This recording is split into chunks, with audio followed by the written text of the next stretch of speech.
C'était un match historique par rapport au score, mais dans le contenu de la part des deux équipes, oh là là, il y a trop de choses à dire. C'était un match de cadeaux. Je te fais des cadeaux, tu me les rends et comme ça, on verra qui va gagner, qui aura le plus beau but ou le plus beau cadeau peut-être parce que les Barcelonais ont mal entamé le match, ce qui a permis à Benfica de partir en contre-attaque et être vraiment létal.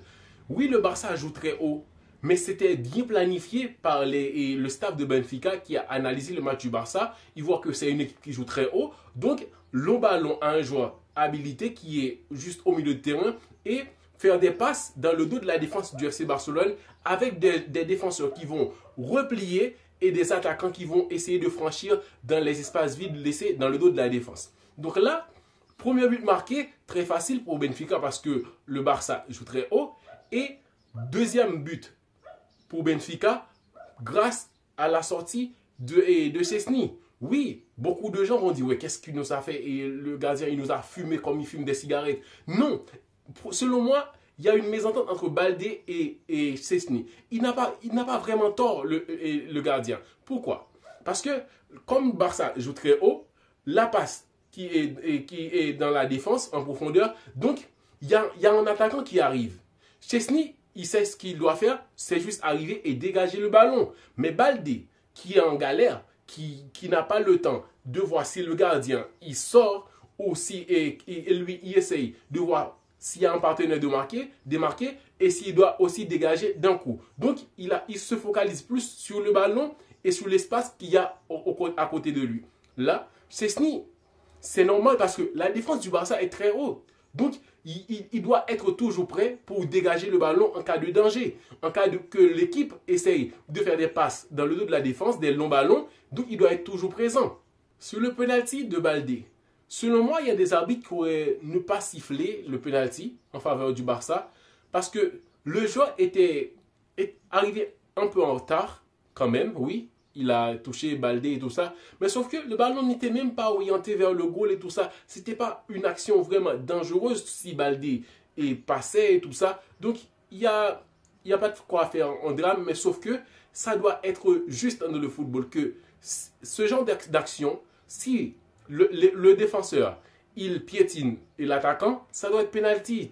Ciao. Mais le genre d'interprétation et tout ça, ça aurait pu être interprété d'une autre façon parce que le ballon était juste à côté et Baldé, il n'aurait pu jamais arriver à jouer le ballon et ça, il n'y avait plus de danger.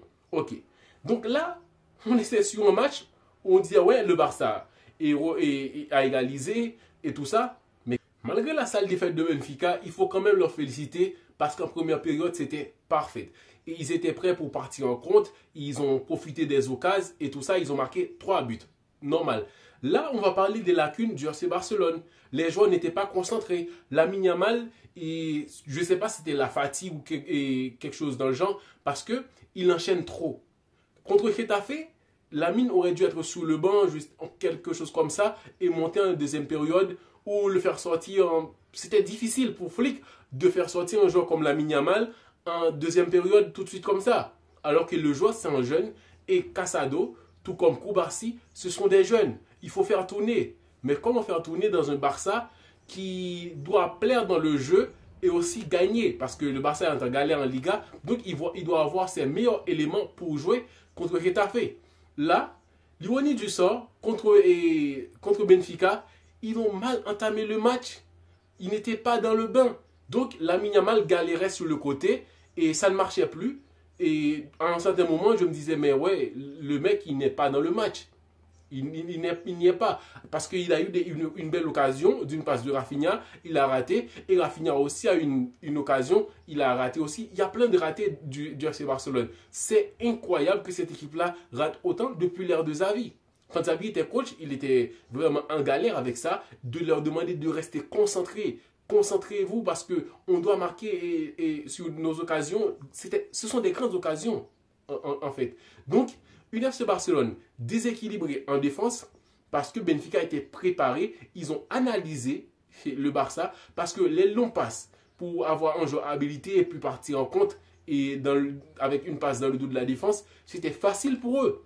Donc, avec cette facilité, il y a un but aussi, et le but est contre son camp de Araujo, on peut remarquer que Araujo levait la main pour demander un hors-jeu. Il n'y avait pas hors-jeu. Parce que c'est dans leur tête de jouer tellement haut.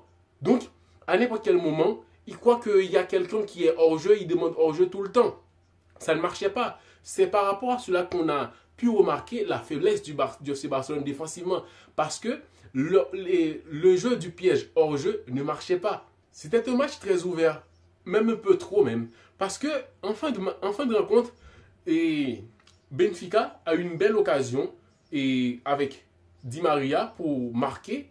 Donc, avec une face-à-face face à Szczesny. Il a raté. Et ensuite, Barça a marqué. Et il y a des litiges dans le camp du FC Barcelone sur le contre de Rafinha. Mais quand même, l'a bien défini. Mais là, on se demande, est-ce qu'il n'y avait pas penalty?